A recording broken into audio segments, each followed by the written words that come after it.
The waitress saw flames swallow the diner. Everyone ran out, except the little girl searching for her toy. She didn't think. She just ran back in. What she didn't know, the child's father was a mafia boss. And saving his daughter had just made her both protected and targeted. The grease trap hadn't been cleaned in 3 weeks.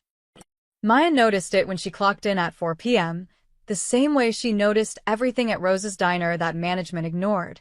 The flickering light above booth 7, the wobbly leg on table 12, the faint burning smell that had been getting stronger each shift. She'd mentioned it twice. Rosa had waved her off both times. "We'll get to it, sweetheart.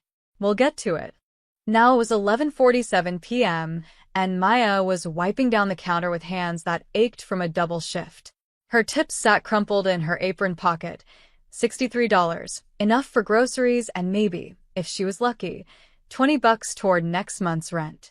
The diner was nearly empty. Just her, Rosa counting the register and back, and the man in booth 7. He'd walked in an hour ago with his daughter, and Maya had felt the air change. She couldn't explain it. He wasn't loud or threatening. He wore an expensive charcoal suit that didn't belong in a place like this, and he moved with the kind of stillness that made people nervous. Dark hair, graying at the temples. Eyes that tracked everything. When he'd ordered black coffee, scrambled eggs for the girl, his voice had been polite, almost gentle. But everyone who saw him looked away. The girl was maybe 8, all dark curls and bright eyes, chattering about a field trip to the zoo. She had a stuffed elephant tucked under one arm, worn soft from love. Maya had brought them extra toast, shaped into a smiley face for the kid, and the girl had beamed at her. The man had nodded once. "Thank you." That was it. 2 words that somehow felt like more. Maya was refilling the coffee pot when she smelled it, stronger now, acrid and wrong.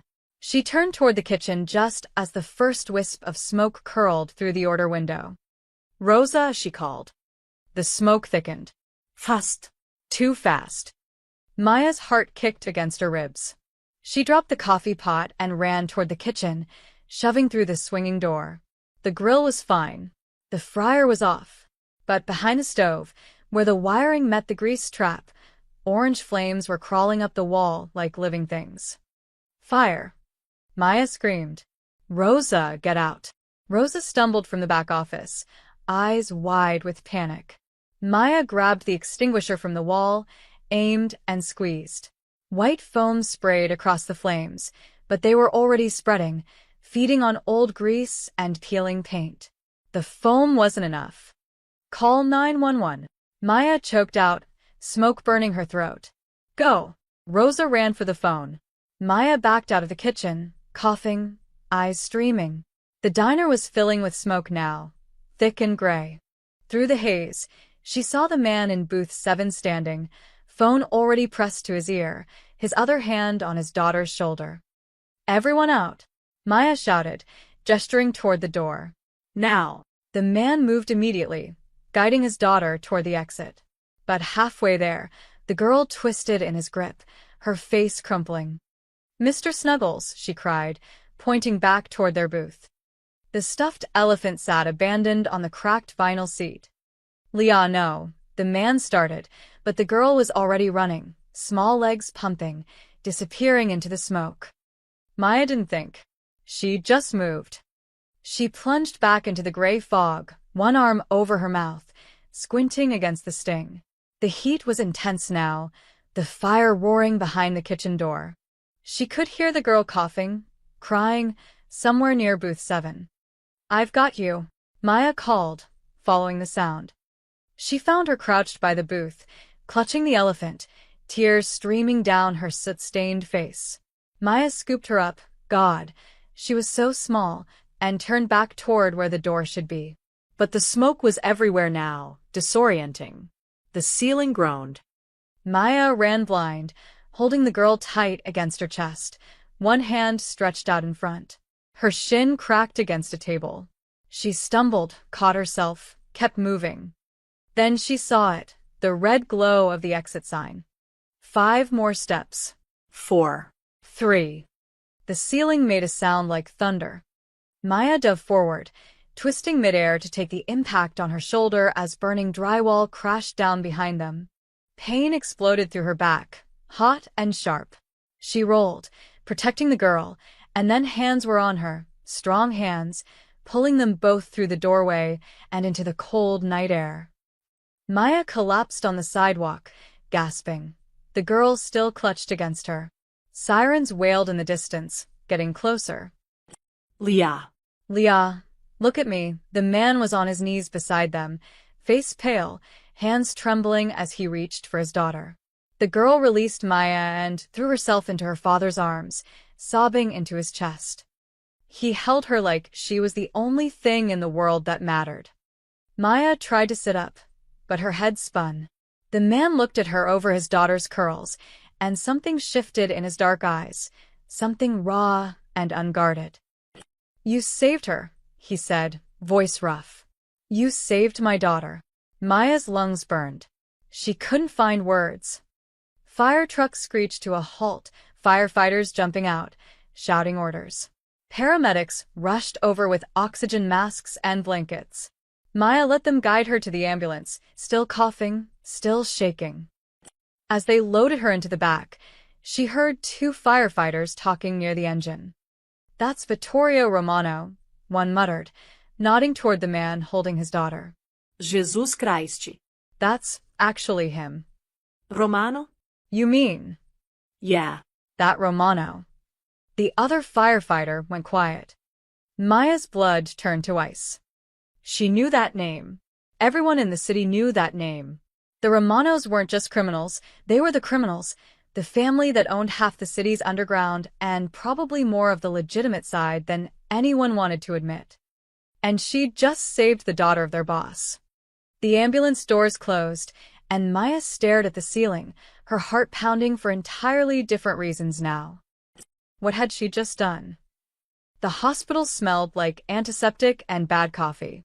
Maya sat on the edge of the examination bed, an oxygen mask dangling from her hand, watching the nurse update her chart. Her throat felt like she'd swallowed sandpaper, and her shoulder throbbed where the debris had hit her, but the doctor said she'd be fine. Minor smoke inhalation. Some bruising. Nothing that wouldn't heal. "You're lucky," the nurse said, not looking up. "Another 30 seconds in there, and we'd be having a different conversation." Lucky. Right. Through the curtain, Maya could hear the little girl, Leah, chattering with her doctor in the next bay. Her voice was hoarse but animated, already bouncing back with the resilience only kids seem to have. Maya felt a strange tightness in her chest that had nothing to do with the smoke. At least she was okay. "You can go home once we finish the paperwork," the nurse continued. "Someone coming to pick you up?" Maya shook her head. "I'll take the bus." The nurse finally looked at her, something like pity crossing her face, but she didn't argue. She just handed Maya a bottle of water and left. Maya was pulling on her smoke-stained jacket when she heard the voices outside her curtain, low, urgent, unmistakably nervous. "Mr. Romano, visiting hours are. I won't be long." That voice. Polite. Gentle. Absolutely unyielding. The curtain pulled back, and Vittorio Romano stepped inside. He looked different than he had at the diner. The suit jacket was gone, sleeves rolled up, tie loosened. There was soot on his collar, and something haunted in his eyes that made him seem almost human. Almost. "Miss?" He paused, realizing he didn't know her name. "Maya," her voice came out rough. Maya Santos. "Miss Santos." He took a single step closer, hands clasped in front of him like he was approaching something fragile. "I wanted to thank you. What you did tonight." "How's your daughter?" Maya interrupted. She didn't want his thanks. Didn't want whatever came with it. His expression softened. She's fine. "Thanks to you. They're keeping her overnight for observation, but she's already asking for pancakes." He paused. "She wants to see you before you leave. To say thank you properly." Maya's instinct was to refuse, to slip out and disappear before this got more complicated. But she thought of those bright eyes and that worn elephant, and found herself nodding. "Okay. Just for a minute." Leah's bay was 2 curtains down, decorated with a stuffed elephant now sitting on the bed like a tiny guardian. The girl's face lit up when she saw Maya. "You saved Mr. Snuggles," Leah said, reaching for her hand. "And me. Daddy says you're a hero." Maya squeezed her small hand gently. "I'm glad you're okay, sweetheart. Will you come visit me?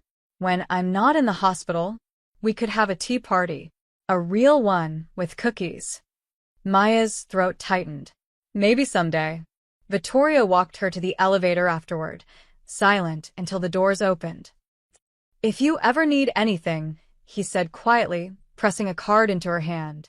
"Anything at all, you call that number." Maya looked at the card, plain white, nothing but a phone number embossed in black. She wanted to throw it away. Instead, she slipped it into her pocket. "I just did what anyone would do," she said. "No," his voice was firm. "You didn't." The elevator doors closed between them. Maya caught the 6 a.m. bus home, showered off the smoke smell, and slept for 4 hours. When her alarm went off at noon, she dragged herself up, swallowed 3 ibuprofen, and headed to the diner for her evening shift. She needed the distraction. Needed normal. But when she pushed through the door at 3:45 p.m., Rosa was waiting by the counter, and Maya knew immediately that something was wrong. Rosa's eyes were red, her hands twisting a dish towel into knots. "Maya, honey, sit down." I'm fine, Rosa. Doctor cleared me. "I can work." "You can't," Rosa's voice cracked. "Baby, I'm so sorry, but I have to let you go." The words didn't make sense at first. Maya just stared at her. "What?" "I can't keep you on. Not after last night. Not after." Rosa's face crumpled. "Do you know who that man was? Who his daughter was?" "The Romanos." "I know." "Then you know what that means." Rosa moved closer, gripping Maya's hands desperately. "The Morettis own my loan, Maya. They own the paper on this building. I'm 2 months behind, and they've been looking for an excuse to squeeze me. If they find out I'm employing someone connected to Vittorio Romano, even as a hero, they'll burn this place down with me in it." Maya felt cold. "Rosa, I'm not connected to anyone. It doesn't matter." Tears spilled down Rosa's cheeks. "In this city, saving his daughter is the same as choosing a side. And I can't afford to be on that side. I have grandkids, Maya. I have a life I'm trying to protect." Maya pulled her hands away, stepping back. "So you're firing me for saving a little girl's life?" "I'm firing you to keep us both alive." Rosa's voice broke completely. "Please, honey. Please understand." Maya understood perfectly. She pulled off her apron, dropped it on the counter, and walked out without another word. Behind her, Rosa sobbed. The morning sun felt too bright, too indifferent. Maya stood on the sidewalk, unemployed, rent due in 2 weeks, and suddenly tangled in a world she'd never asked to enter. She touched the card in her pocket. Then she started walking home. Maya's rent was due in 12 days. She sat at her kitchen table, a folding card table that wobbled on uneven linoleum, and counted her savings for the 3rd time, as if the numbers might magically change. $247. Rent was $800. Her landlord, Mr. Chin, was kind but not that kind. Outside her window, the city hummed with its usual indifference. Car horns, distant sirens, someone's radio playing too loud. She needed a job. Maya spent the next 2 days walking every commercial block within 3 miles of her apartment. She knew the restaurant scene in this part of town, had worked in 5 different places over the past 4 years, building a reputation as reliable, hardworking, someone who showed up on time and didn't complain. That reputation should have meant something. First stop, Luciano's, the Italian place on 8th Street where she'd worked brunch shifts 2 years ago. The owner, Marco, had always liked her. Maya. He'd smiled when she walked in, but it faded fast when she mentioned she was looking for work. I heard about the fire." Terrible thing. "You're okay?" I've fine. "I was hoping you might have something open, even part-time." I wish I could help. Marco wouldn't meet her eyes. But we're fully staffed right now. Maybe check back in a few months. They both knew he was lying. There was a help wanted sign in the window. Second stop, the Morning Brew, a coffee shop that always needed people. The manager was younger than Maya, with a tight smile and sharper eyes. We're not hiring, she'd said before Maya even finished introducing herself. The sign outside says, we're not hiring, firmer this time. Maya left without another word. Third stop, Charlie's Bar and Grill. Fourth stop, the Garden Bistro. Fifth stop, Dimitri's Greek Kitchen. The answer was always the same. Sometimes polite, sometimes curt, but always a rejection. By the third day, Maya stopped bothering with the places that required applications. She could see it in their faces the moment she walked in, that flicker of recognition, that subtle shift in posture. They knew who she was. At Chen's Noodle House, Mrs. Chen actually looked sorry about it. She poured Maya tea and spoke in a low voice, glancing toward the kitchen where her husband worked. You seem like a good girl, she said quietly. But people are talking. They say you're connected to the Romano family now. I'm not connected to anyone, Maya said, frustrated. I just helped a kid. That's all. Mrs. Chun patted her hand. In this neighborhood, there's no such thing as just anything when it comes to those families. You understand? My husband's cousin. He worked at a restaurant that the Morettas used for meetings. Just worked there. When the Romanos hit that place 3 years ago, he lost an eye. She pulled her hand back. We can't take that risk. I am sorry. Maya walked home in the rain, her jacket soaked through, her last $5 spent on a bus transfer. She passed a dozen more restaurants, didn't bother going inside. What was the point? She'd saved a child from a fire, and somehow that made her untouchable.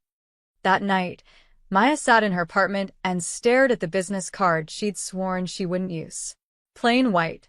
Black numbers. A lifeline she didn't want. Her phone rang. The number was unlisted. Maya almost didn't answer, but something made her pick up. Miss Santos. The voice was male, older, unfamiliar.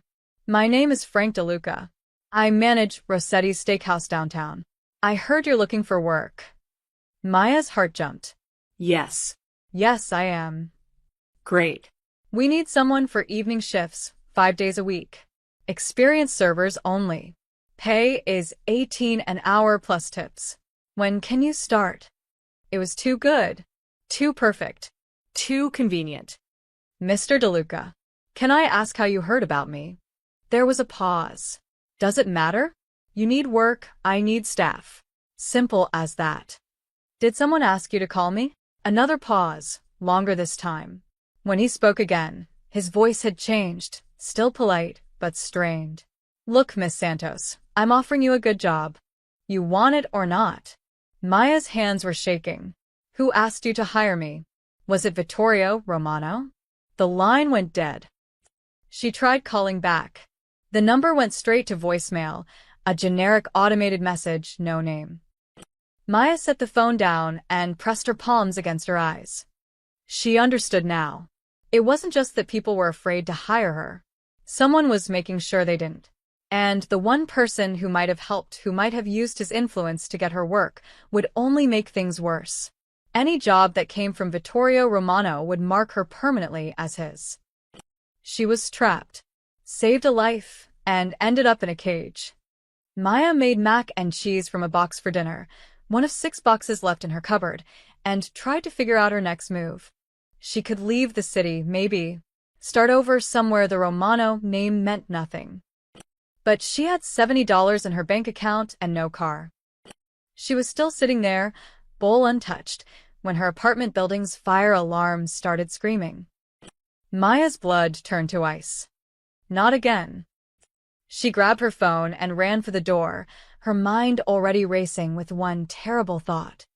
This wasn't a coincidence. The fire alarm turned out to be old Mrs. Kowalski on the 4th floor, who'd fallen asleep with a pot of soup on the stove. The building filled with smoke, but no flames. No bombs. No attacks. Maya stood on the sidewalk with 24 other residents, shivering in the October cold, and felt ridiculous for panicking. She was seeing threats everywhere now, jumping at shadows. But when she returned to her apartment and triple-locked the door, her hands were still shaking. She couldn't live like this. Across town, in an office that overlooked the city like a kingdom, Vittorio Romano sat at his desk and stared at a folder. The folder was thin. Too thin. It contained everything his people had found on Maya Santos in 48 hours, employment history at 6 different restaurants. No criminal record. No family in the city, parents deceased, car accident in Ohio when she was 19. An associate's degree from community college, earned at night while working full-time. Student loans almost paid off. Lived in a 5th-floor walk-up in a neighborhood that was 3 blocks from gentrification and 20 years from safe. She was invisible. One of thousands of people in this city who worked hard, kept their heads down, and barely stayed afloat.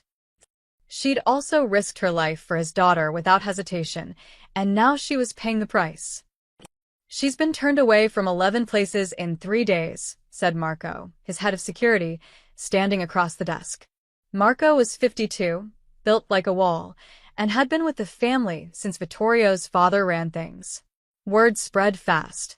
People think hiring her means picking a side. Vittorio's jaw tightened. I didn't ask for this. She didn't ask for this. Doesn't matter what anyone asked for. The Morettis are making moves. They know she matters to you. She doesn't matter to me, Vittorio said sharply.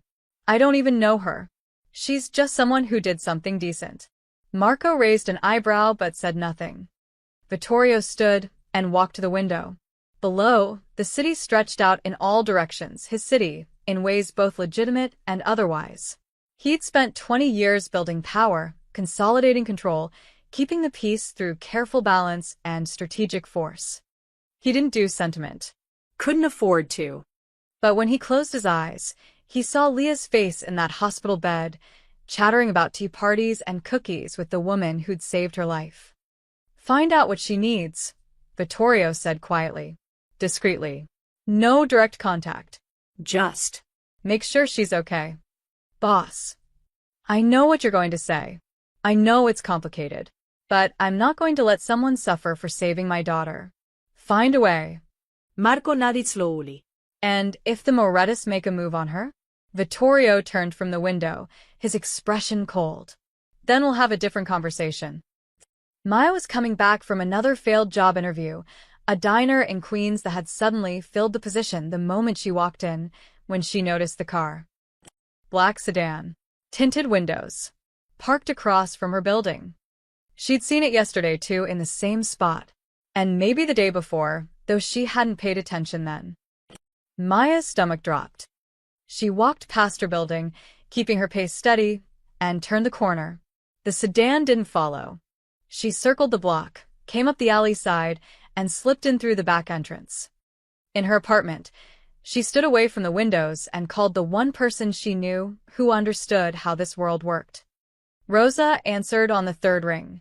Maya, honey, I can't. Someone's watching my building, Maya said, trying to keep her voice steady. A black car. It's been there for days. Silence on the other end. Rosa, please. I don't know what to do. I don't know who they are. Rosa's exhale was shaky. Could be Romano's people. Could be Moretti's. Could be cops, for all we know. Baby, you need to be careful. You're in the middle of something now, whether you want to be or not. I didn't ask for this. Neither did that little girl when the fire started. But here we are, Rosa's voice softened. Listen to me. If Romano's people are watching you, that's probably good. Means he's protecting you. But if it's the Morettis... She didn't finish the sentence. Maya hung up and pulled out the white card from her pocket. She'd been carrying it for days, a constant weight that felt heavier each time she touched it. One phone call. That's all it would take. Vittorio Romano had offered help, and clearly he had the power to give it. But accepting that help meant accepting everything that came with it. It meant becoming part of his world, even tangentially. It meant giving up the normal life she'd been fighting so hard to keep. Maya put the card back in her pocket. She'd figure this out on her own. That night, Maya took the subway to a 24-hour diner in Brooklyn, far from her neighborhood. She ordered coffee and started applying to jobs online places across the city, even in Jersey. Anything to get out from under the shadow of the Romano name. She was on her third application when a man slid into the booth across from her. He wasn't dressed like the men she'd seen with Vittorio. Cheaper suit. Hungry eyes. A smile that didn't reach them. "Maya Santos?" he asked, though he clearly knew the answer. Maya's hand moved slowly toward her phone. "Who's asking?" "A friend," the smile widened. "Someone who thinks you and him should have a conversation. Somewhere private." "I'm not interested." "That's unfortunate," he leaned forward. "Because my employer is very interested in you. And Mr. Moretti doesn't like being told no." The Morettis.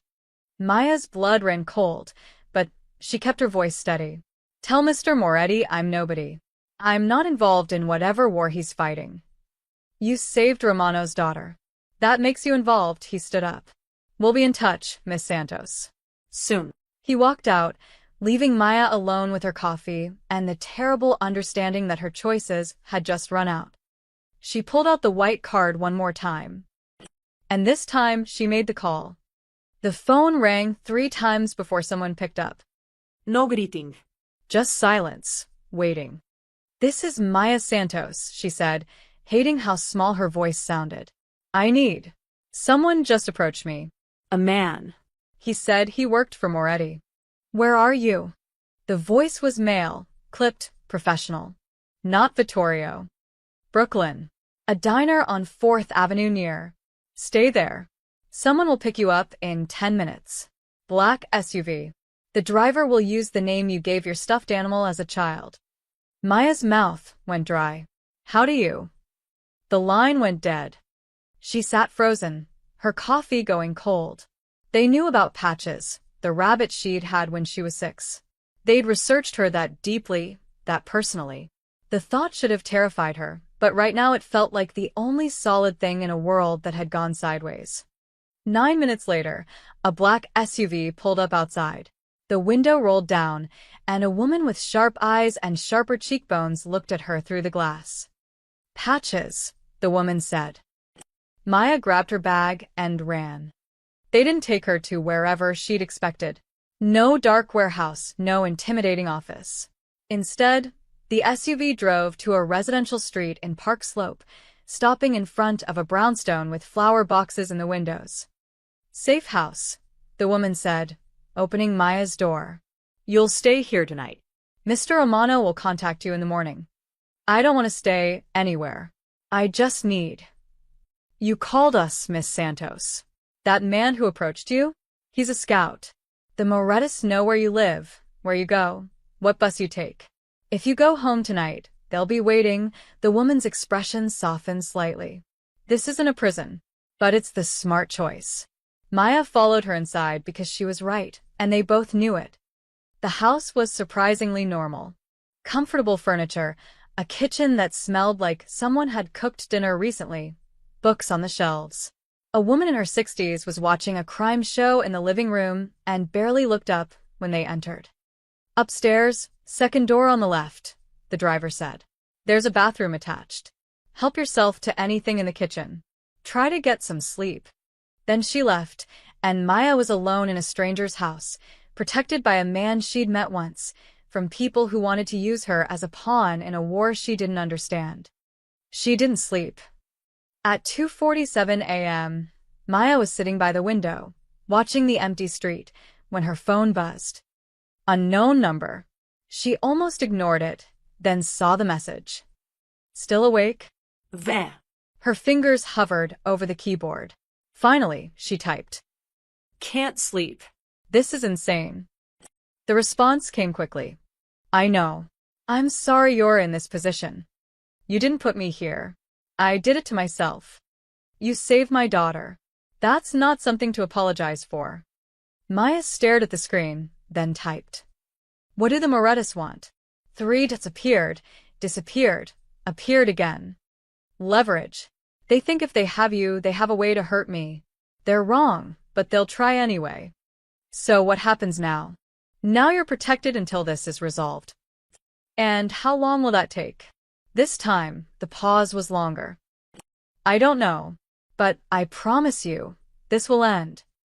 Maya set the phone down and pressed her forehead against the cool window glass. Outside, the city slept on, unaware and uncaring.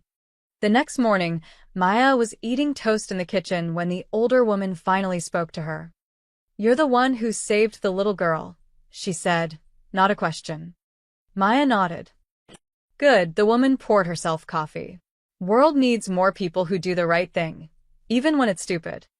Despite everything, Maya almost smiled. She spent the day in limbo, safe, comfortable, and completely trapped. The woman, who introduced herself only as End, made lunch and didn't ask questions. The TV played mindless daytime shows. Maya tried to read, tried to think, tried to plan what came next. She was dozing on the couch when End shook her awake. "Get up. We need to move." Now. Maya's heart slammed into her throat. What? Why? Someone talked. The Morettas know about this location and was already grabbing car keys, her phone pressed to her ear. "Backup is 3 minutes out, but we can't wait. Go out the back door, through the yard to the alley. Black car will meet you there." "What about you?" "I'll be right behind you." Go. Maya ran.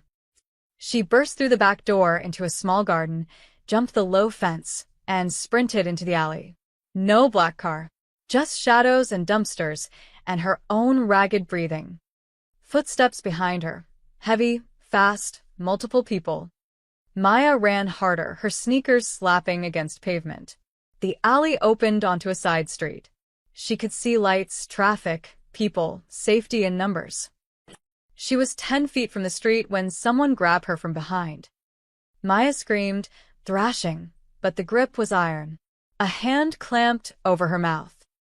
"Easy now," a voice growled in her ear. "Mr. Moretti just wants to talk." A van screeched around the corner, side door already sliding open. Then gunfire cracked the night air. The hand released her. Maya stumbled forward as her attacker went down, blood blooming on his shoulder. 2 more men in suits appeared from nowhere. Romano's people, she realized, weapons drawn, moving with military precision. "Get her in the car," one of them shouted. The black SUV from last night roared into the alley. Maya was shoved inside, the door slamming shut as the driver gunned the engine. Through the back window, she saw the Romano guards exchanging fire with 3 Moretti soldiers.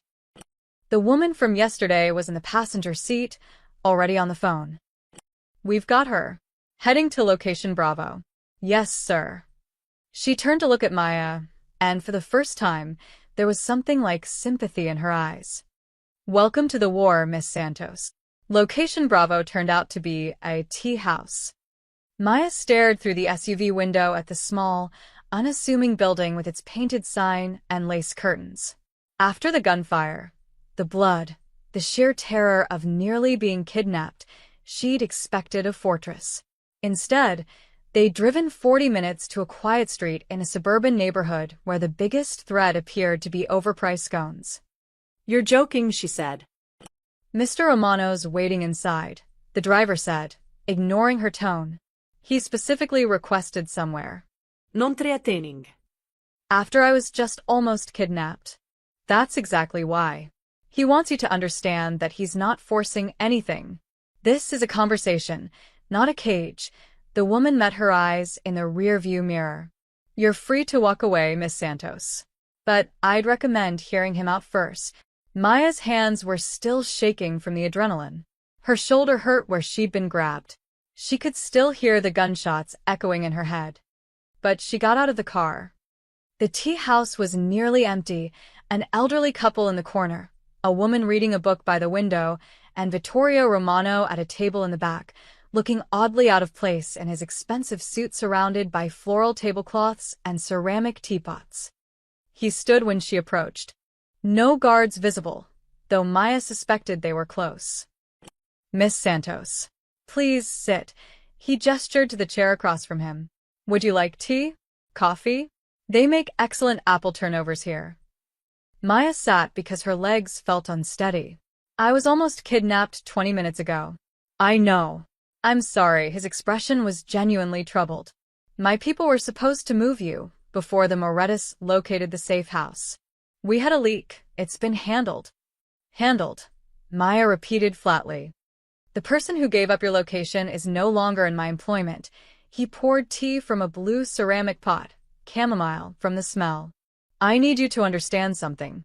I didn't want this for you. I didn't want you involved in any of this.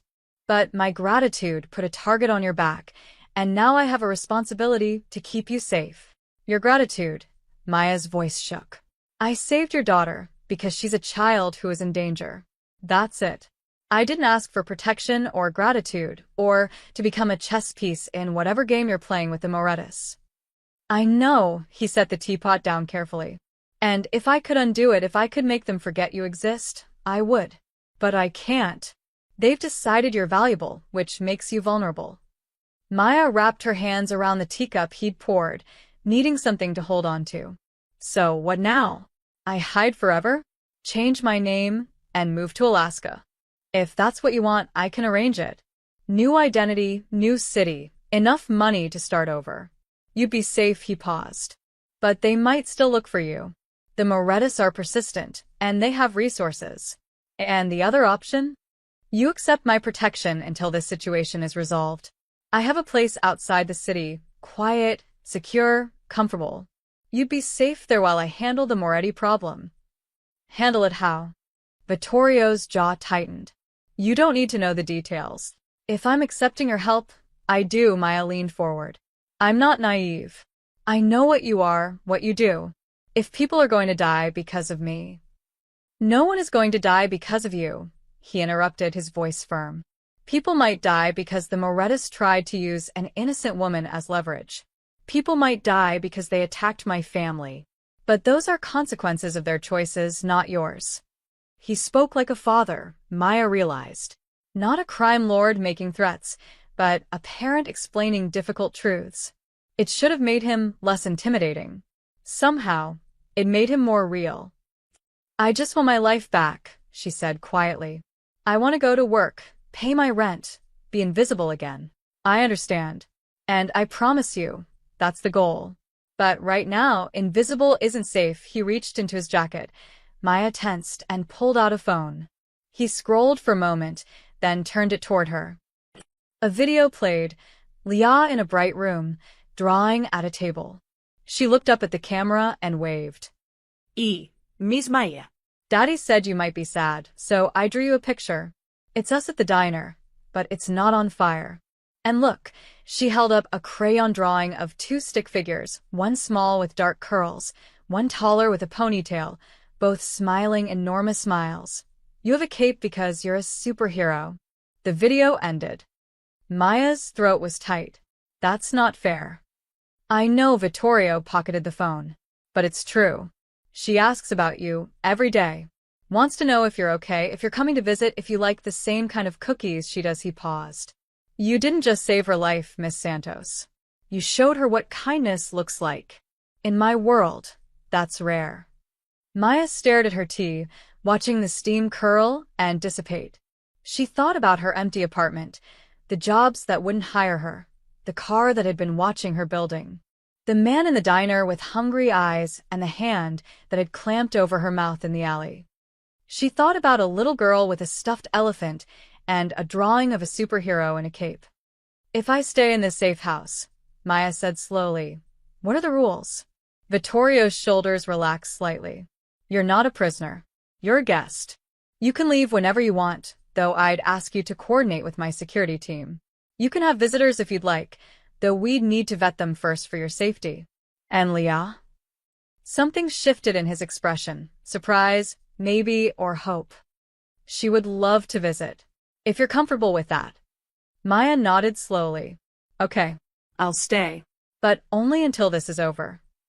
Agreed, he extended his hand across the table. Thank you for trusting me. Maya shook it, his grip warm and steady, and wondered if she'd just made the smartest or stupidest decision of her life. The safe house wasn't what Maya expected. She'd imagined something sterile, a bunker disguised as a home, all security cameras and locked doors. Instead, the SUV pulled up to a cottage 40 minutes outside the city, tucked away in a wooded area where the only sounds were birds and wind through the trees. It had a blue door, a wraparound porch, and wildflowers growing in untamed clusters around the mailbox. "This is it?" Maya asked. "It's one of several properties," the driver, whose name was Lauren, she'd finally learned, explained. "This one's used for quieter situations. There's a security perimeter, but it's designed to look residential. The neighbors think you're Mr. Romano's cousin recovering from surgery. Do I have a fake name? Only if you want one." Inside, the house was cozy. Worn furniture that looked actually lived in. A kitchen with copper pots hanging over the stove. Books on the shelves, puzzles on a side table, an acoustic guitar leaning in the corner. The bedroom upstairs had a quilt on the bed and a window that overlooked the woods. It felt like someone's home. Maybe it had been once. "There's food in the fridge and pantry," Lauren said. "Landline works if you need anything, just dial *62. Someone will answer. Your cell should work fine out here too, but the landline is more secure. And I can really just stay here." Mr. Romano's orders. "Make yourself comfortable." Lauren headed for the door, then paused. "For what it's worth, Miss Santos, you did a good thing.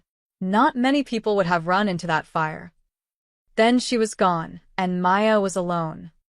She spent the first day just breathing. No job applications, no looking over her shoulder, no wondering if today would be the day. Everything fell apart. She made simple meals, scrambled eggs, grilled cheese, soup from a can. She sat on the porch and watched the sun filter through the leaves. She slept for 10 hours straight and woke up without an alarm for the first time in months. On the second day, she started to feel human again. On the third day, Vittorio called. "How are you settling in?" he asked. It's nice. "Quiet. Feels strange to not be working." "I'm glad you're resting." You've earned it, he paused. "Leah has been asking when she can visit. Would this weekend work for you? I'll bring her Saturday afternoon, if that's all right. Just for a few hours." Maya found herself smiling. Yeah, that would be nice. Saturday came with perfect autumn weather. Cool air, bright sun, leaves just starting to turn. Maya had been nervous all morning, cleaning the already clean house, trying to decide if she should bake something, then deciding that was ridiculous. The black SUV arrived at 2 o'clock. Leah burst out before it fully stopped, her face lighting up when she saw Maya on the porch. She was wearing jeans and a purple sweater, her dark curls bouncing as she ran.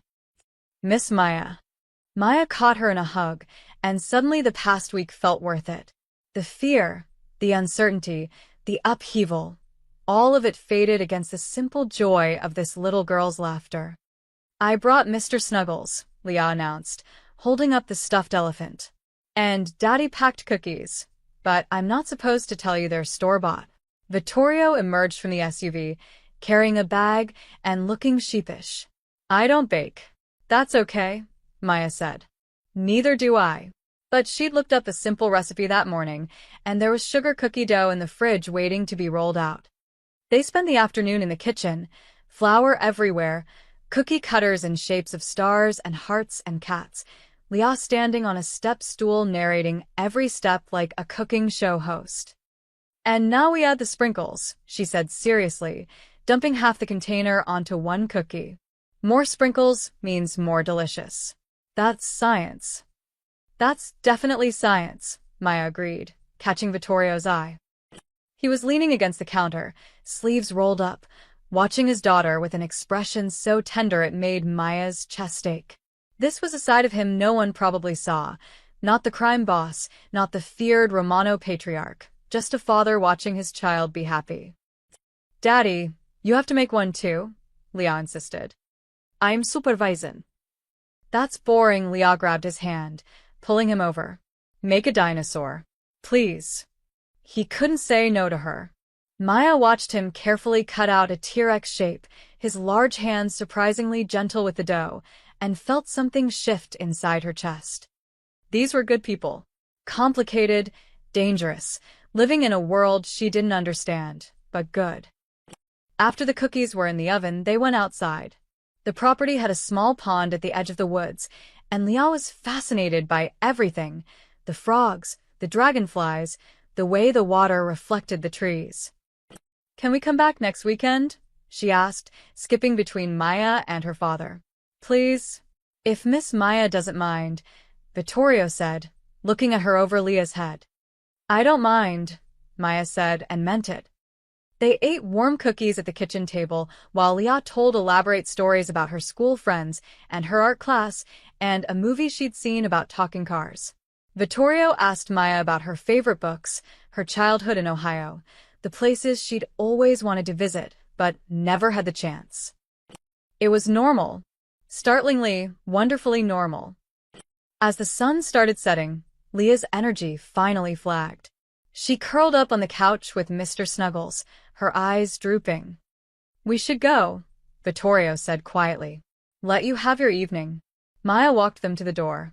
Leah hugged her goodbye, making her promise to save some cookies for next time. "Thank you," Vittorio said, his hand resting briefly on Leah's shoulder. Today meant everything to her. It meant a lot to me too. He studied her for a moment, something unreadable in his dark eyes. "You're good for her. She's been lighter, happier, since she met you. She's a special kid." "She is." He opened the car door, helped Leah inside. Before getting in himself, he turned back. "Maya, I'm working on the Moretti situation. It won't be much longer. I trust you." The word surprised them both. Vittorio nodded once, then drove away, and Maya stood on the porch watching the taillights disappear through the trees, feeling something she hadn't felt in a long time. Peace. Maya woke to her phone ringing at 3 a.m. She fumbled for it in the dark, heart already pounding. Late-night calls were never good news. "Hello. Maya, it's Lauren. I need you to stay calm." The driver's voice was tight, controlled. "There's been an incident in the city. Your apartment building." Maya sat up, fully awake now. "What happened?" A bomb. "Targeted at several Romano-controlled properties tonight. Your building was one of them." Lauren paused. "The Morettis are escalating. No one was killed, but there were injuries. Your floor took significant damage." Maya's hand pressed against her mouth. "Mrs. Kowalski. The college student in 5B who played guitar too loud. Mr. Chin from downstairs who always complained about the heat. Are they okay? The people in my building?" "Most evacuated in time. A few injuries from debris, smoke inhalation. Could have been much worse if there'd been more people home at that hour." Lauren's voice softened. "If you'd been there, Maya." She didn't finish the sentence. She didn't have to. Maya's legs felt weak. She'd been safe in this cottage, baking cookies and laughing with a little girl, while her neighbors, people who'd done nothing wrong except live in the same building as her, had their homes destroyed. "This is my fault," she whispered. No. "This is the Morettis' fault. They're trying to draw Romano out by hitting civilian targets. You're not responsible for their choices." But Maya had heard that before, and it didn't make the guilt easier to swallow. "What about my things? My photos, She stopped. It didn't matter. Things could be replaced. People couldn't. The building is a crime scene right now. When it's cleared, we can arrange for someone to salvage what they can." Lauren paused. "Mr. Romano wanted me to tell you that he's covering all damages, medical expenses, and temporary housing for everyone displaced. It won't fix everything, but I need to see it," Maya said suddenly. "I need to see what happened." "That's not a good idea." "I don't care. Those are my neighbors, my home. I can't just sit here while." "Maya, if the Morettis have people watching the site, showing up there puts you at risk." "I'm already at risk." Maya's voice cracked. "I'm hiding in the woods while people I've known for years lose everything because of me. The least I can do is see it." Silence on the other end. "Then, I'll call you back." 20 minutes later, Lauren arrived with the SUV. They approached from the south, parking 3 blocks away. Dawn was breaking, painting the sky in shades of gray and pink that felt obscene given the circumstances. Maya could see the flashing lights before she saw the building. Police barriers, fire trucks, ambulances, news vans with their satellite dishes extended. And her building, her home for 3 years, with a gaping hole where the 4th and 5th floors used to be. Black scorch marks crawled up the brick like shadows. Windows blown out. The fire escape twisted into modern art. Maya's knees buckled. Lauren caught her arm. Easy. I lived there, Maya breathed. That was my window. Her bedroom was just Gone. the bed she'd bought at a thrift store, the photos of her parents she'd kept on the dresser, the jacket she'd been saving up to replace. All of it reduced to rubble and ash. They stood behind the police line, and Maya watched her neighbors huddled in blankets, talking to officers, some crying, some just staring at the destruction in shock. She recognized Mrs. Kowalski being treated by paramedics, an oxygen mask over her face. The guitarist from 5B had his arm in a sling. I should talk to them, Maya said. Absolutely not. If anyone recognizes you, they deserve to know I'm sorry. They deserve to be safe, which means you staying hidden. Lauren's grip tightened. Maya, I understand how you feel, but showing yourself here helps no one. Maya knew she was right, but watching from the shadows while people suffered felt like cowardice. A black car pulled up, not Romano's. Maya recognized the hungry-eyed man from the Brooklyn diner as he stepped out, surveying the damage with satisfaction. He made a call, spoke briefly, then looked directly at the spot where Maya and Lauren were standing. He couldn't see them through the crowd, could he? He smiled and got back in the car. We need to leave, Lauren said urgently. Now. They were halfway to the SUV when Maya's phone buzzed. Unknown number. Against her better judgment, she answered. Enjoying the view? The voice was oily, amused. That's just the opening act, Miss Santos. Mr. Moretti wanted you to understand what happens to Romano's investments. That building? That's on you. Every injury, every ruined home. You did that by choosing the wrong side. I didn't choose any side, Maya said through gritted teeth. I saved a child, and now other people are paying for it. Funny how that works, the voice hardened. Here's what happens next: more targets. More damage. More innocent people caught in the crossfire, unless you convince Romano that protecting you isn't worth the cost. The line went dead.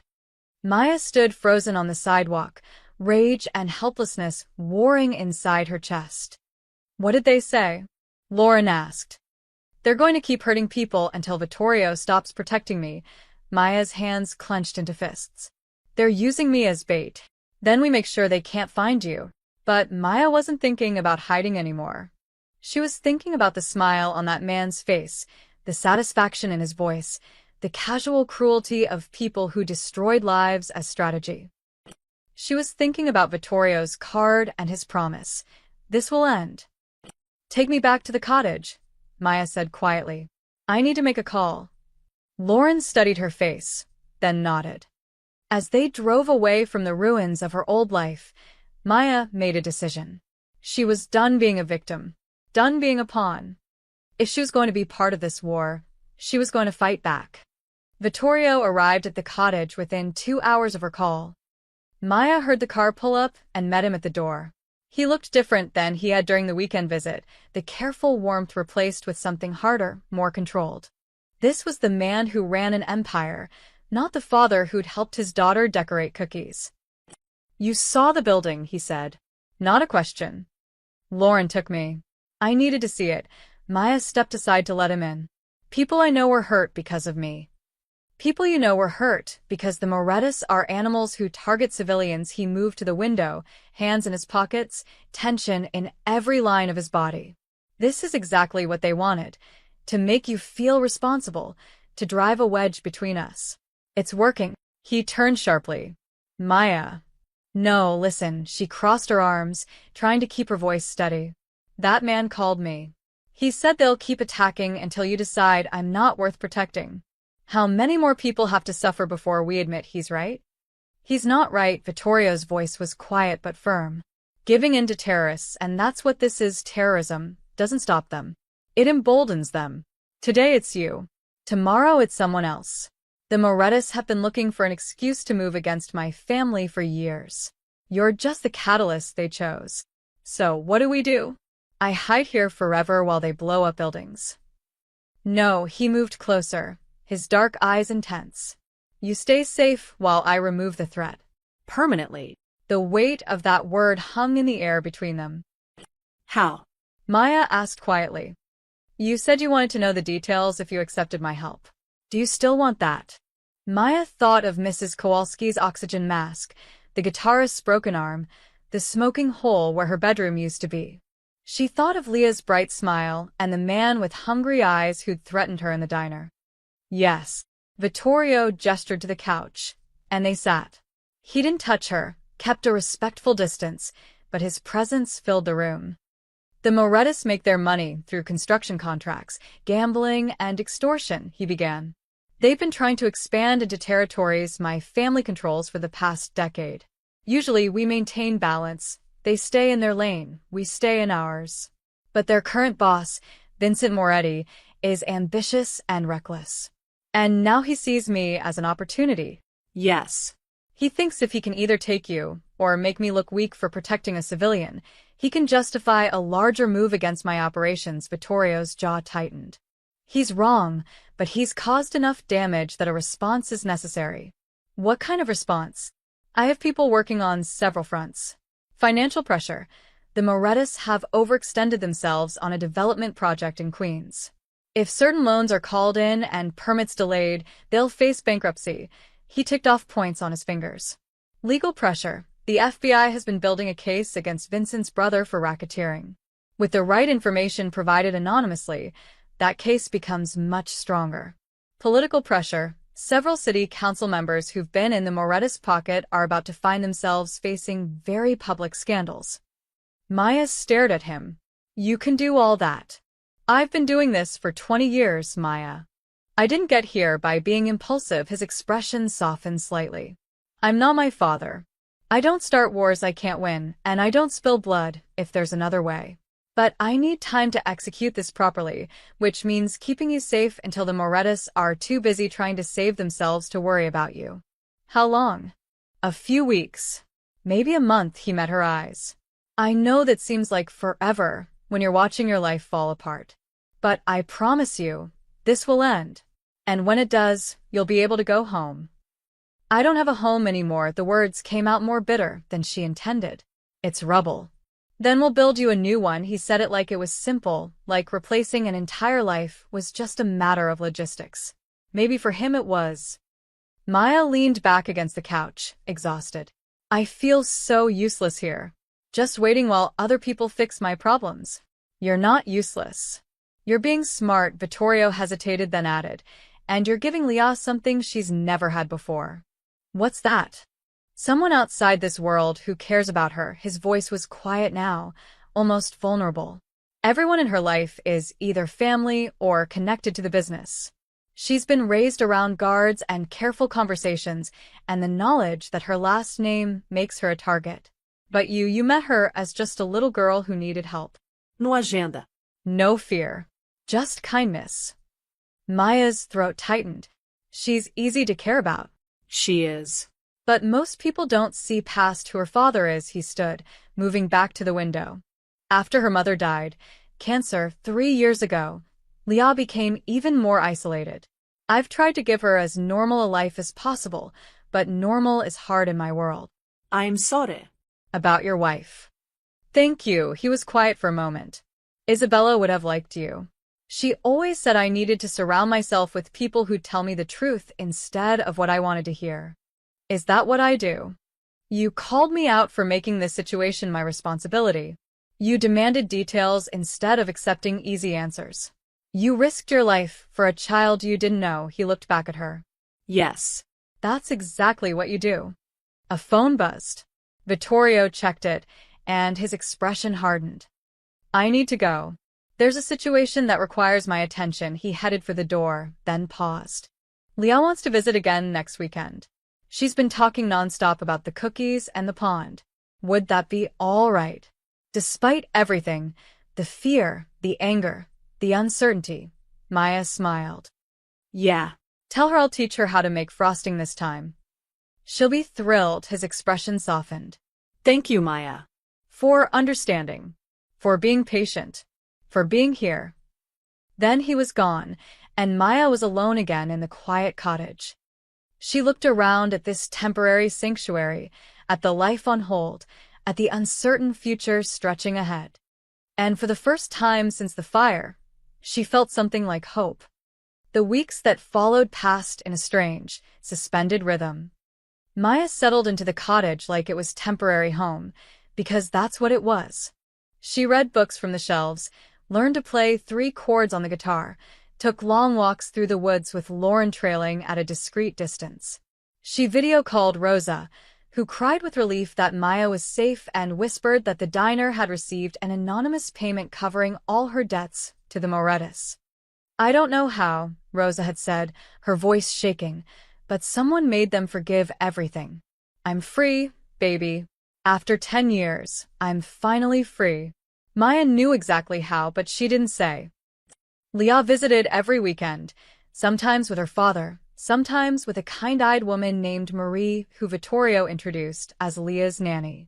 They baked increasingly elaborate desserts, brownies with caramel swirl, lemon bars that turned out lopsided but delicious, a chocolate cake that collapsed in the middle and made Leah laugh so hard she got hiccups. It's abstract cake, Leah had declared seriously. Like in museums. Vittorio usually stayed for these visits, watching from the kitchen doorway, or helping when Leah demanded his assistance. Maya learned small things about him during those afternoons. He took his coffee black. He was terrible at charades. He knew every word to the songs from Leah's favorite animated movies and would sing them without self-consciousness when his daughter asked. He was careful around Maya. Respectful. Never pushing, never assuming. Always maintaining that professional distance even as the space between them felt increasingly complicated. Maya tried not to think about that complication. 3 weeks into her stay, Vittorio called during off hours. Turn on the news, he said without preamble. Channel 7. Maya grabbed the remote. The news anchor was mid-sentence. Multiple arrests in a sweeping FBI operation targeting organized crime in Queens. Vincent Moretti, alleged head of the Moretti crime family, was taken into custody this morning along with 16 associates on charges including racketeering, extortion, and money laundering. The screen showed footage of Vincent Moretti, a heavy-set man in his 50s with cold eyes, being led out of a restaurant in handcuffs. More arrests followed. The hungry-eyed man from the diner. Others Maya didn't recognize. Federal prosecutors are calling this one of the largest organized crime busts in the city's history, the anchor continued. Sources say the investigation was aided by a confidential informant close to the organization. Maya muted the TV. You did this. I provided information the FBI already suspected. I just gave them enough evidence to move. Vittorio's voice was matter-of-fact. Vincent will spend the next 2 decades in prison minimum. His organization is fractured. The remaining Morettas are scrambling to avoid indictment or fighting each other for control. So it's over? Not completely. There's still cleanup, still some danger until everything settles. But the immediate threat to you is gone. He paused. You'll need to stay there for another week or 2 while we ensure no one's looking for revenge, but after that, you're free. Free. The word should have brought relief. Instead, Maya felt strangely hollow. What happens to everyone who was hurt? The people in my building? Every tenant received full compensation for their losses and 6 months of paid housing. Medical bills were covered anonymously. The building is being completely renovated, better than it was before. His voice softened. They'll be fine, Maya. You made sure of that by trusting me. After they hung up, Maya sat in the quiet cottage and tried to imagine going back to her old life. Finding a new apartment, getting a job. Maybe Rosa would hire her back now that the Moretti debt was gone. Returning to normal. But what was normal after this? The next weekend, Vittorio arrived alone. Leah's at a birthday party, he explained, holding up a grocery bag. But she made me promise to bring you these. Inside were handmade cards, crayon drawings of stick figures labeled Ms. Maya and Daddy and me, hearts and flowers covering every inch of paper. Maya's eyes stung. She wants to know if you'll come to her school art show next month, Vittorio continued. I told her I'd ask. Next month I'll be back in the city, Maya said carefully. Back to my life. I know, he set the bag down. But that doesn't mean you can't still be part of hers. If you want to be. They stood in the kitchen, the afternoon sun slanting through the windows, and Maya felt the weight of that offer. Vittorio. Your world and mine, they don't mix. They already have. He moved closer, not touching but near enough that she could see the tiredness around his eyes, the gray threading through his dark hair. You think once you leave here, everything goes back to how it was? You saved my daughter. You've become important to her, to both of us. That doesn't just disappear because the threat is gone. I'm nobody, Maya said quietly. A waitress who did one decent thing. You're a woman who ran into fire without hesitation, who demanded truth when most people would have taken the easy lies, who made my daughter laugh more in 6 weeks than she has in 3 years. His voice was rough. You're not nobody, Maya. Not to us. She didn't know what to say to that. Vittorio seemed to realize he'd said too much. He stepped back, professional distance reasserting itself. I should go. But think about the art show. Leah would love to have you there. He left before Maya could respond. That night, she lay in bed staring at the ceiling, thinking about temporary homes and permanent connections, about the life she'd had and the life that was waiting, and about the choice she'd have to make when the week was up. The call came on a Tuesday afternoon, 2 weeks after Vincent Moretti's arrest. It's safe, Lauren said simply. You can go home whenever you're ready. Home. Maya looked around the cottage, at the guitar she'd been learning, the half-finished puzzle on the coffee table, the kitchen where she and Leah had created disasters masquerading as desserts. Somewhere along the way, this place had stopped feeling like hiding and started feeling like living. Okay, she said. Give me a day to pack. But she didn't pack. She sat on the porch and watched the woods, trying to figure out who she was now that the crisis had passed. Vittorio arrived the next morning unannounced. Maya heard his car and met him at the door, surprised.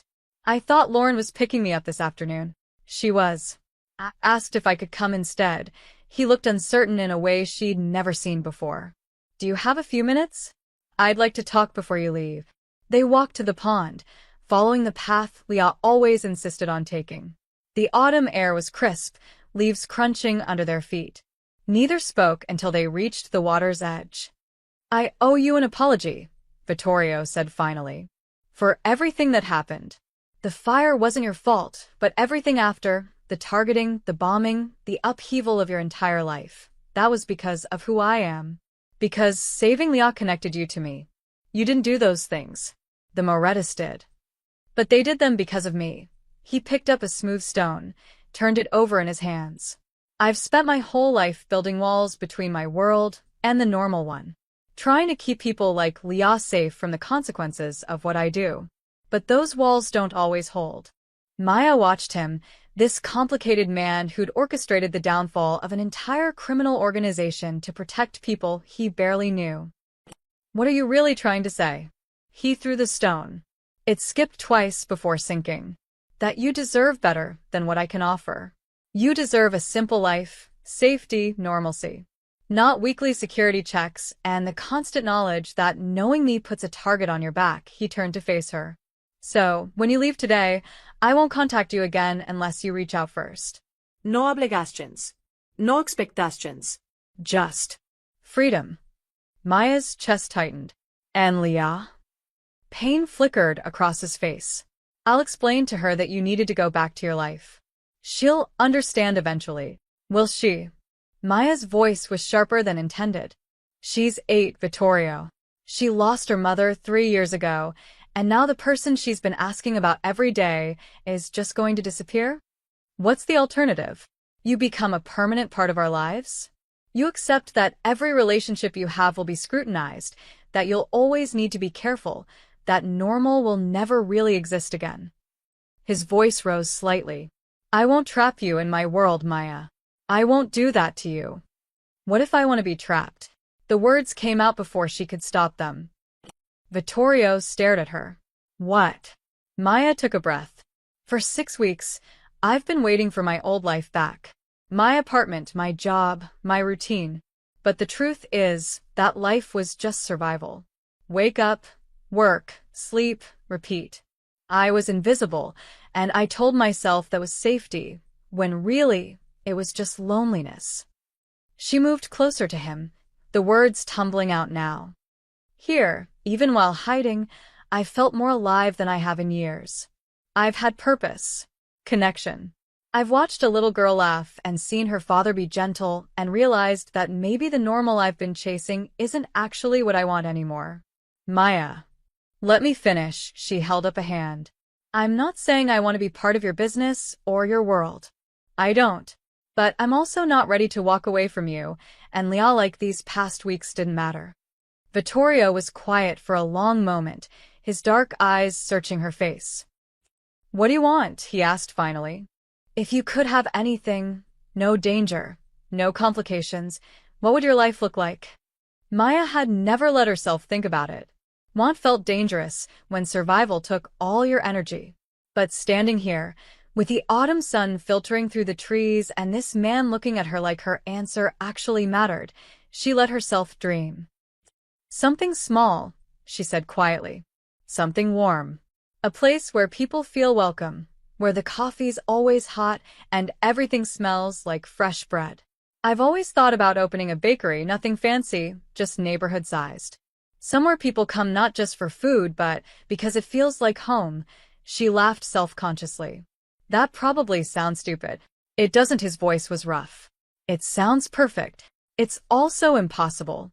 I have $200 in savings and no credit.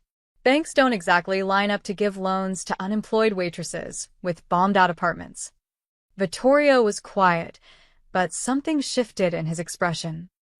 What if it wasn't impossible? What do you mean? I have resources. Connections. I could help you. No. Maya stepped back. I'm not taking your money. That's not what this is. What if it wasn't my money? He spoke carefully now, thinking out loud. I have a foundation, completely legitimate, handles charitable giving, community investment. They fund small businesses, first-time entrepreneurs. What if they funded yours? Vittorio. It would be separate from me. Clean paperwork, proper channels. You'd own it completely. Answered a no. 1 inch. He moved closer. You could have your dream, Maya. The one you just told me about. The bakery, the warmth, the home you want to build. Maya's heart was racing. Why would you do that? Because you asked me what you wanted and you told me.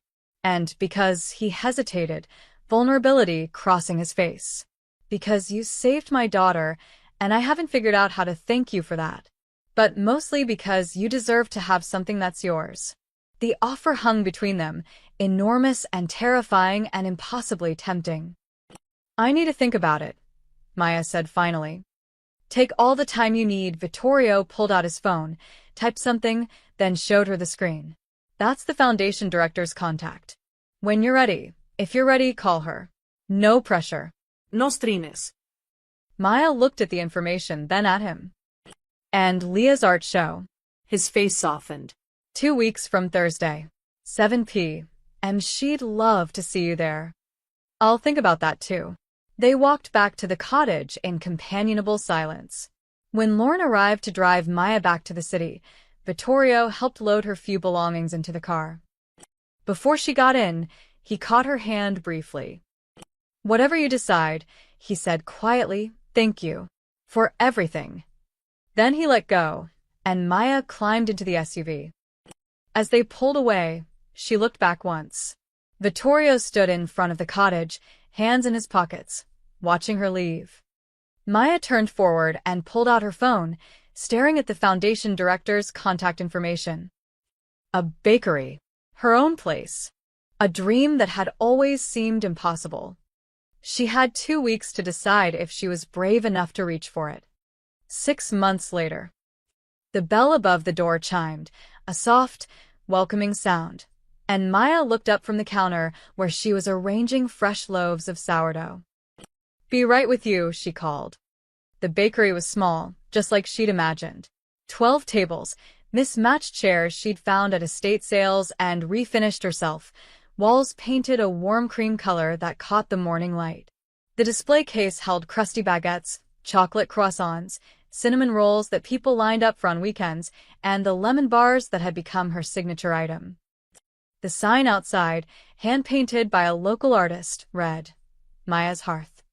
It had taken 3 months to find the right location, a corner spot in a neighborhood that was diverse, working class, exactly the kind of place where a bakery could become part of the community fabric.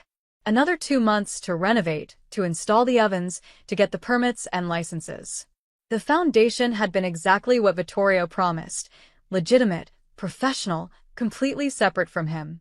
The director, a sharp woman named Patricia, had walked Maya through every step of the process, never once mentioning the Romano name.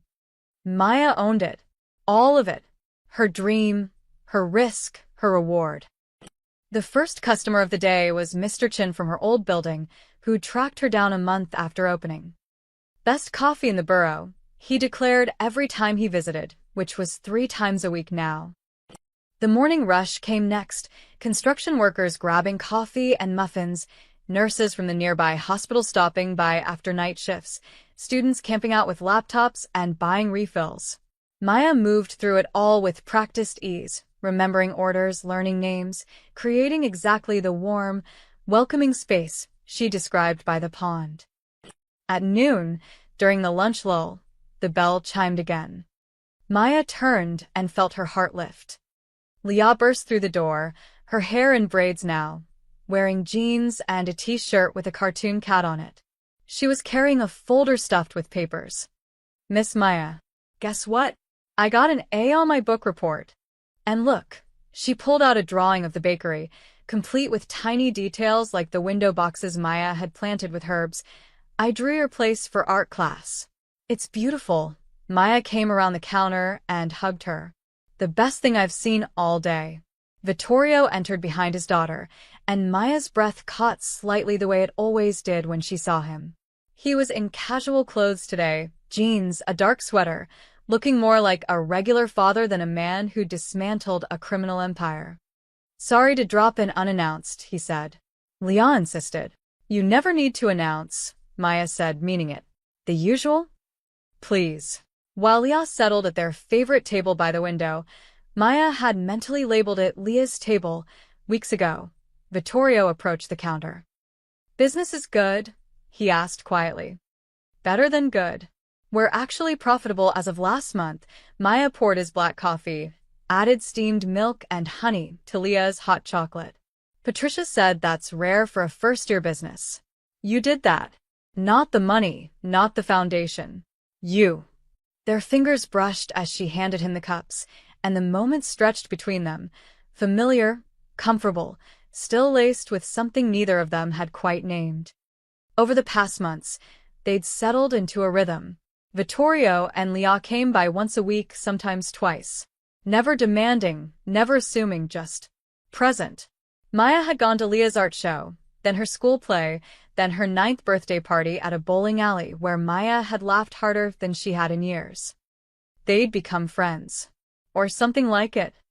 Maya brought over a plate of fresh cookies, oatmeal chocolate chip, Leah's favorite, and sat with them for a few minutes during the quiet hour. "How's school?" she asked Leah. "Good. We're doing a project about heroes." "I picked you," Leah said it so matter-of-factly, like it was obvious. "Because you saved me, and then you made your dream come true, and Daddy says that's what heroes do." Maya's throat tightened. "Your dad's pretty heroic too, you know." Leah nodded seriously. "He is. But he won't let me write about him, because he says it's complicated." Vittorio looked slightly embarrassed. "I suggested she pick someone easier to explain." "But you're not easy, Daddy." "That's what makes you interesting." Leah turned back to Maya. "Can I interview you? I need to know 3 things you're proud of and 3 things you want to do next." "Sure, sweetheart. Let me just help these customers." A young couple had entered, looking around with the tentative excitement of first-time visitors. Maya served them, answered their questions about the daily specials, and felt that same quiet satisfaction she felt every time someone walked through her door. This was hers. This warm space, these moments, this life she'd built from ashes. When she returned to the table, Vittorio was watching her with an expression that made her heart skip. "What?" she asked. "Nothing. Just. You look happy." "I am." She sat down, realized it was true in a way it hadn't been 6 months ago. "I really am." Leah pulled out a notebook, very official. "Okay, interview time. First question, what's the best thing about having a bakery?" Maya thought about it. The people, getting to be part of their day, their routines. Knowing that maybe I made someone's morning a little brighter. "That's nice," Leah wrote carefully. Second question, what was the scariest part? Starting. Taking the risk. Believing I deserved to try. Vittorio's hand rested on the table near hers, not touching but close. "And the third question," Leah continued, "what do you want to do next?" Maya looked at this little girl who'd changed her life by running into a fire for a stuffed elephant, at the man who'd given her the chance to dream, at the bakery around them, filled with the smell of bread and coffee and possibility. "I want to keep building," she said softly. "Keep creating this space. And maybe," she glanced at Vittorio, then back to Leah, "maybe let more people into my life who matter." Leah beamed. "Like us." "Exactly like you." Vittorio's hand moved those final inches, covering hers briefly before pulling away. But the warmth remained. "We should let you get back to work," he said, standing. "Come on, Leah. We need to get you to soccer practice." "Can we come back on Saturday?" Leah asked, gathering her papers. "Please." "Saturday's perfect," Maya said. She walked them to the door. Leah hugged her goodbye, and Vittorio lingered for just a moment. "Thank you," he said quietly, "for letting us be part of this. Thank you for helping me build it." After they left, Maya stood at the window and watched them walk down the street, Leah skipping ahead, Vittorio's hand on her shoulder, both of them laughing at something. A father and daughter, living their lives. And now, part of hers. The bell chimed as new customers entered. Maya turned back to her bakery, to the afternoon ahead, to the life she'd fought for and earned. 6 months ago, she'd saved a child from a fire and lost everything. Today, standing in her own warm space with flour on her apron and hope in her chest, Maya understood the truth. Sometimes you have to burn down to build something better. Sometimes the best things in life come from the unlikeliest fires. She smiled and greeted her customers, ready for whatever came next. The end.